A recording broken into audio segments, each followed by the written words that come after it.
آپ کی سب سے پہلی سیاسی پیشگوئی کون سی تھی؟ 1998 کے اینڈ سے میں نے کام شروع کیا. تو میں جب پڑھنا شروع ہوئی تو 1999 11 اگست کو ایک بہت بڑا گرہن لگنا تھا جس سے کراچی میں مکمل اندھیرا ہو گیا تھا. اس وقت نواز شریف صاحب کی ہیوی مینڈیٹ کی گورنمنٹ تھی اور میرے پاس ان کے ایک منسٹر آتے تھے. وہ منسٹر پھنسے ہوئے تھے نیب کے کیسز میں.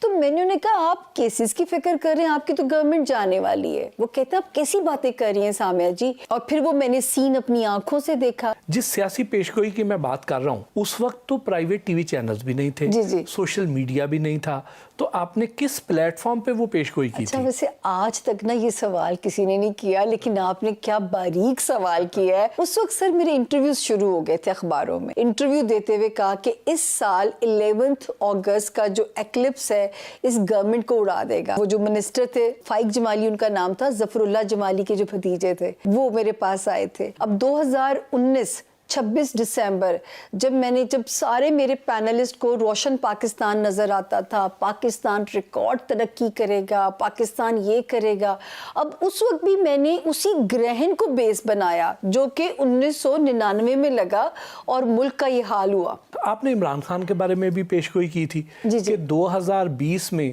وہ خود نظام کو لپیٹ دیں گے. لیکن 2020 کا خاتمہ تو بالخیر ہوا.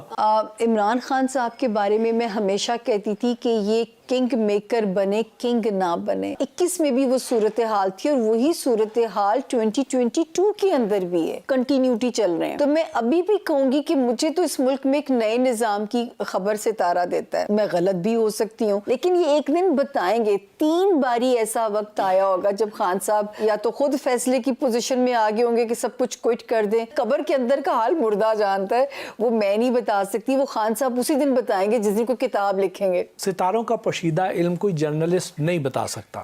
اسی طرح جو سیاسی تبصرے ہیں یہ ایک اسٹرولوجر کے بس کی بات نہیں ہے, لیکن آپ اپنی سیاسی پیشگوئیوں کی وجہ سے میڈیا میں خاصی مقبول ہیں. اچھا, میں اس میں نا تجزیہ نہیں ڈالتی. تو سر میں تو لاجک کی بات کرتی ہوں, دلیل کی بات کرتی ہوں. اگر جتنی پیشگوئیاں میں ابھی بھی دے رہی ہوں تو میں دلیل کی اس کے بیس کے اوپر ہی دے رہی ہوں. ہاں وہ غلط بھی ہو سکتی ہے, میں نے پہلے ہی کہتی ہوں کہ 70 to 75% یہ گائیڈ لائن ہے. میری بہت ساری فیمس پریڈکشنز ہیں. اب میرا دل چاہتا ہے کہ میں ریٹائر ہوں تو میں کتاب لکھوں, لیکن رب کی دی ہوئی عزت ہے, وہی اس کو قائم رکھ سکتے ہیں.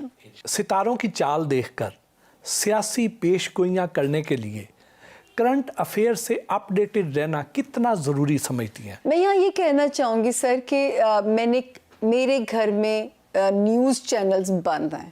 میں کوئی تجزیے نہیں سنتی, بخدا میں وہ برداشت ہی نہیں میرا دل کر پاتا. میرا تجزیوں کے ساتھ کوئی تعلق نہیں ہے, پرومس بائی گاڈ. جب آپ ستاروں کی چال دیکھ کر سیاسی پیشگوئیاں کرتی ہیں, کیا وہ سن کر سیاستدان آپ سے ناراض ہو جاتے ہوں گے؟ اچھا, ویسے یہ مجھے ڈر رہتا تھا.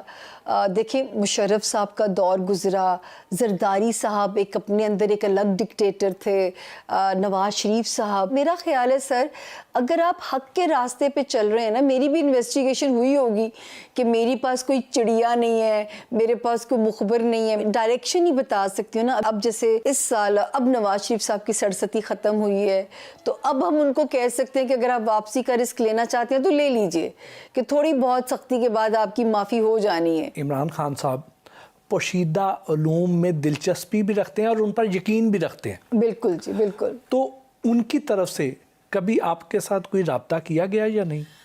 دیکھیں دھرنے کے دنوں تک تو مجھے یاد ہے کہ جب وہ دھرنا دیا ہوا تھا تو میرے پاس نمبر تھا, میں ملی نہیں ان سے آج تک کبھی بھی جو ہے. لیکن جب میں نے ریحام خان صاحبہ اور ان کی طلاق کی پیشگوئی کی تو مجھے ڈر بہت تھا. اور وہ بھی پیشگوئی دیکھیں کہ میں نے کہا تھا کہ اس ڈیٹ سے آگے یہ شادی نہیں چلے گی, اور یہ پیشگوئی میں نے ان کے نکاح والے دن کی, جب نکاح کی دھوم ہر چینل پہ مچی ہوئی تھی. 8 جنوری تھی اور اس ڈیٹ گزرنے میں 2 دن رہ گئے تھے اور طلاق کی خبر آ گئی.